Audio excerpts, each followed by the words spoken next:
자, 먼저 지오메트리 노드에 직접적으로 들어가기 전에 저희가 이 블렌더에서 요 오브젝트를 생성하면 접근할 수 있는 메뉴, 이 오브젝트 프로퍼티 탭을 통해서 접근할 수 있는 것들이 일단 이 위치값을 x, y, z 세 가지로 나누어서 컨트롤할 수가 있고요. 그 다음에 로테이션 마찬가지, 스케일 마찬가지인데, 그런데 사실은 뭔가 조금 이걸로는 부족한 느낌이 있죠.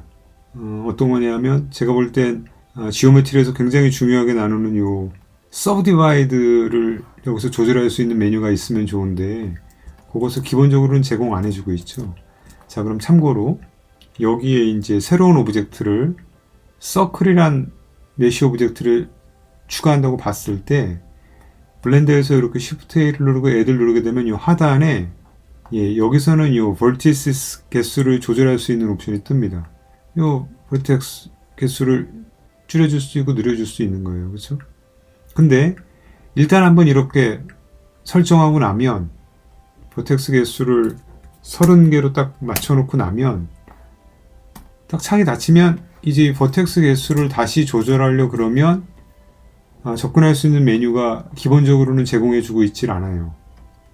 근데 1회에 한해서 제가 1회에 한해서라는 표현을 쓰는 이유는 조금 이따 말씀을 드리고요. F9 키를 누르면 사라졌던 메뉴가 F9 키를 누르면 다시 나타납니다. 그래서 여기서 추가적으로 버텍스를 조절할 수가 있어요. 레디우스도 마찬가지고요. 그럼 또 이제 사라지잖아요. 그리고 이제 다른 작업을 하기 전에 다시 F9을 누르면 나타납니다. 그래서 아직은 수정을 할 수가 있어요. 그런데 만약에 이것을 이제 에디트 모드에 한번 들어갈 수도 있잖아요. 그리고 이제 다시 나와서 에디트 모드에서 뭘 하려다가 보니까 버텍스 개수가 더 필요하다는 느낌이 들어서 F9을 다시 누르면 이제는 할 수가 없어요. 그렇죠? F9을 누르면 이제는 접근할 수가 없습니다. 그러니까 이렇게 파라메트릭적으로 접근할 수 있는 단계가 최초에 지오메트리를 생성하고 메쉬를 생성하고 한 번이라도 모드가 바뀌거나 혹은 다른 오브젝트랑 패런팅이 걸리거나 추가적인 작업을 하게 될 경우에는 접근을 할 수가 없다. 요게 이제 블렌더에서 되게 아쉬운 부분이거든요. 그리고 만약에 제가 이제 기대하기는 만약에 요런 부분을 아까 처음에 요 뜨는 요 vertex 개수와 radius 같은 것들을 여기서 추가적으로 조절할 수 있게 만들어 준다라면 아마 지오메트리 노드를 할 수 있는 상당 부분이 이 단계에서 대치가 될 수 있을 거예요. 근데 아직까지는 그런 단계는 아니니까 이제 지오메트리 노드의 필요성이 커지는 건데, 그러니까 지오메트리 노드는 이런 부분에서 굉장히 유연합니다. 그 부분만 그냥 간단히 한번 먼저 볼까요? 그러니까 지오메트리 노드는 사실 제가 볼 때는 굳이 하나의 오브젝트를 선택하고 이렇게 모디파이어 형식으로 적용을 안 해도 될 것 같은데, 일단은 그렇게 현재 구동이 되니까 임의적으로 큐브 오브젝트를 선택하고 지오메트리 노드 탭을 클릭을 했습니다. 그러니까 이게 표면상으로는 지금 큐브 오브젝트에 지오메트리 노드를 적용한다라는 형식인 거죠. 근데 사실은 의미가 없어요. 왜냐하면 이 연결을 끊어버리고 얼마든지 새로운 오브젝트를 추가할 수가 있거든요. 여기서 커브 서클 똑같이 해보죠. 커브 프리미티브에 메쉬 프리미티브로 볼까요? 메쉬 서클을 아까 이거 만들었던 것과 동일한 거잖아요. 메쉬 서클을 연결하게 되면 이제 서클이 나타나게 됩니다. 근데 요건 이제 vertex 개수를 여기서 자유롭게 조절할 수가 있죠. 그렇죠? 요거는 그리고 노드 개념이기 때문에 추가적으로 다른 어떤 노드들이 추가된다고 해도 여전히 요건 다시 조절을 할 수가 있습니다. 요 개수를. 그러니까 요게 이제 지오메트리 노드를 굉장히 확장성 있고 유연하게 만들어주는 기능인 거죠. 요게 가장 중요한 접근법이고요. 그 다음에 이제 요게 이제 블렌더 지오메트리 노드 말고 블렌더 자체적으로 요 옵션을 지원을 안 해주는 게 조금 안타까운 부분인 거고요. 근데 여기서 이제 흔히 다시 요건 이제 설명이 끝났으니까 자, 요 큐브에다가 원래 적용을 시켜줬던 거잖아요. 큰 의미는 없습니다. 그러니까 큐브에 적용을 시켜줬다라는 건 그냥 컨테이너 같은 거예요. 그냥 이건 얼마든지 추가적인 대치가 가능하니까. 그리고 마찬가지로 여기서도 UI적인 부분인데 이 굉장히 불친절한 UI죠. 이 그룹 말로 설명하기 쉬운데 그룹 인풋 있고 아웃풋입니다. 이렇게 얘기하기 쉬운데 사실은 큐브에다 적용을 했으면 여기 기본적으로 큐브에 적용됐다거나 블렌더 프리미티브 중에 큐브에 적용이 됐다거나 이런 표시가 있어줘야지 한눈에 보기가 편한데 현재는 그냥 이것이 큐브건 지오메트리 노드를 서클에 적용하건 그냥 지오메트리 인풋으로만 나타나요. 그렇죠? 구분이 안 된단 말이죠. 그래서 이 부분이 조금 아쉬운 부분이고 그 다음에 마찬가지로 이 지오메트리 노드가 현재는 블렌더에 자체적으로 나타났던 디폴트 큐브 오브젝트에 적용이 된 건데 이 지오메트리 노드 안에서도 프리미티브를 추가할 수가 있거든요. Shift A를 누르면 메쉬 프리미티브에 큐브가 똑같이 있습니다. 똑같이 있고 한번 연결을 시켜줘 보면 다른 건 이 초기 사이즈예요. 디폴트 큐브는 초기 사이즈가 2였다라는 것밖에 없죠. 그래서 똑같단 말이에요. 근데 똑같은데 여기서 이제 다른 점이 아까 말씀드렸던 대로 추가적으로 서브 디바이드를 할 수 있는 옵션을 제공을 해줘요. 와이어프레임을 켜고 한번 보면요. 이렇게 추가적으로 서브 디바이드를 해줄 수 있기 때문에 이제 여기서 이제 확장성이 조금 더 넓어지는 거죠. 그러니까 조금 애초에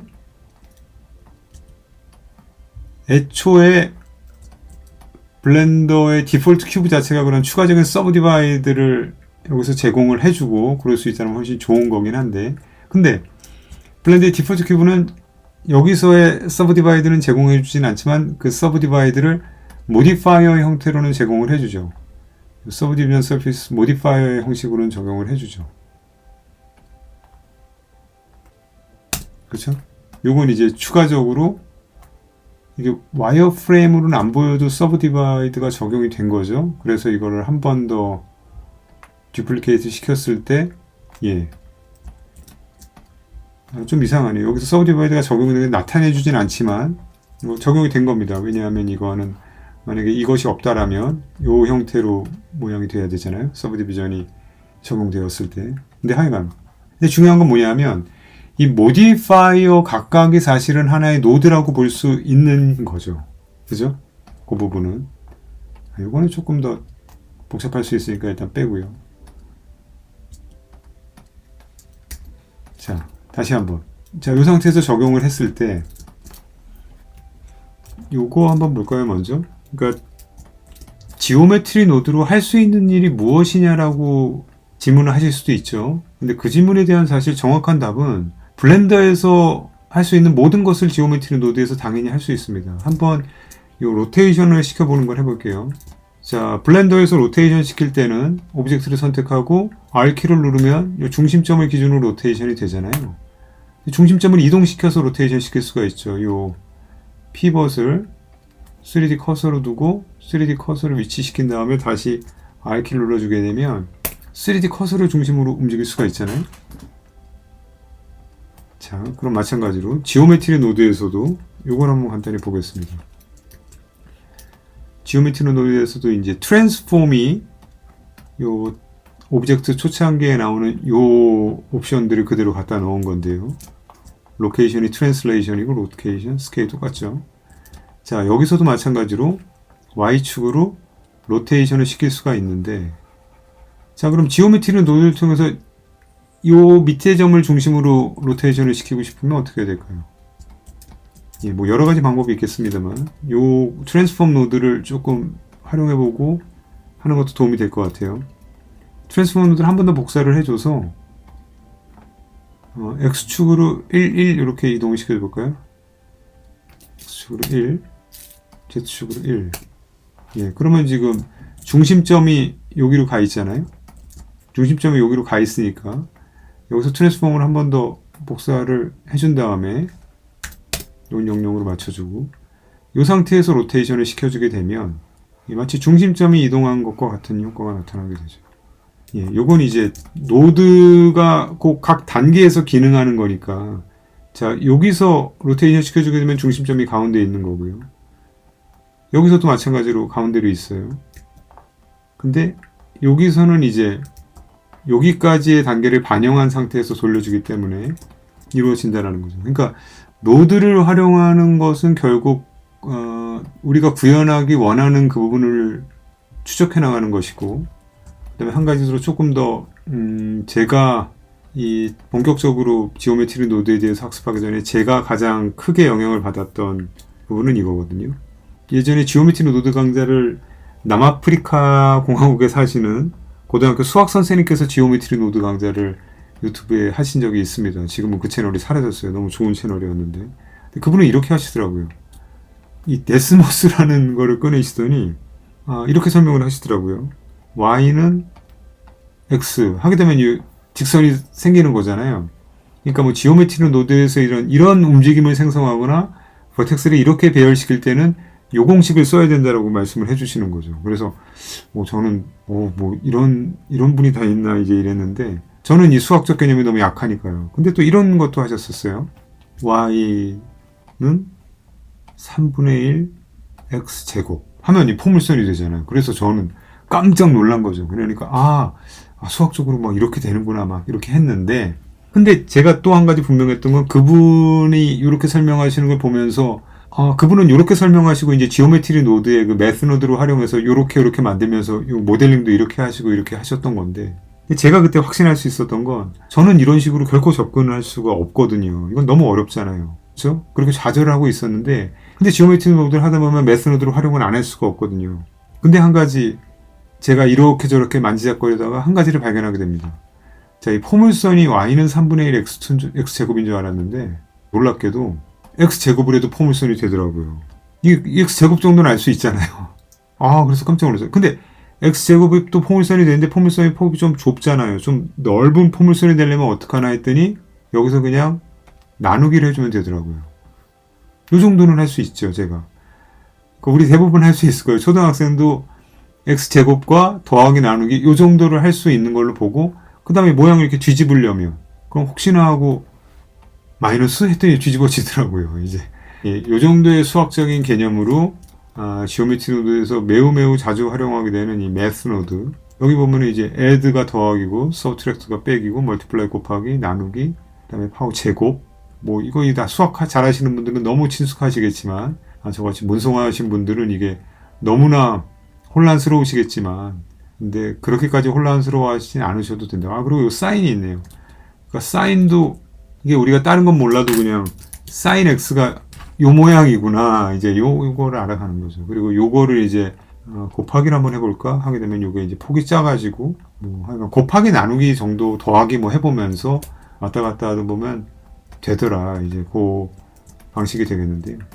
간단하게 그냥 블렌더에서 내부적으로 접근하는 것과 지오메트리 노드로 접근하는 것이 어떻게 다르면서 비슷한 부분이 있고 어떤 부분에 있어서 효과적인 작업을 취해야 될지 한번 살펴보게 하겠습니다. 자, 간단하게 요 큐브를 이렇게 서큘러 어레이를 시킬 거예요. 원형으로 배열을 시킬 거예요. 방사형으로 이렇게 퍼지게. 자, 그러려면 일단 지오메트리 노드로 가기 전에 그냥 블렌더에서 자체적으로 하는 방법도 일단 알고 있어야겠죠. 메쉬 서클을 생성시키고요. 여기 작게 지금 들어가 있는 거죠.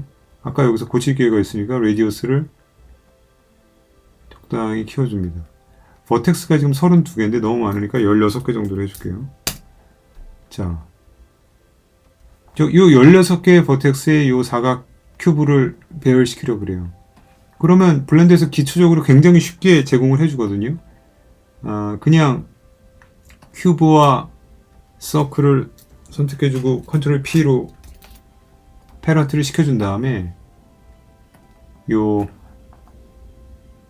서클에 요 인스턴스 버티스를 눌러주게 되면 요 각각의 위치에 16개의 위치에 사각형이 달라붙습니다. 자, 근데 사각형이 좀 크니까 큐브가 크니까 큐브를 조금 줄여줄게요.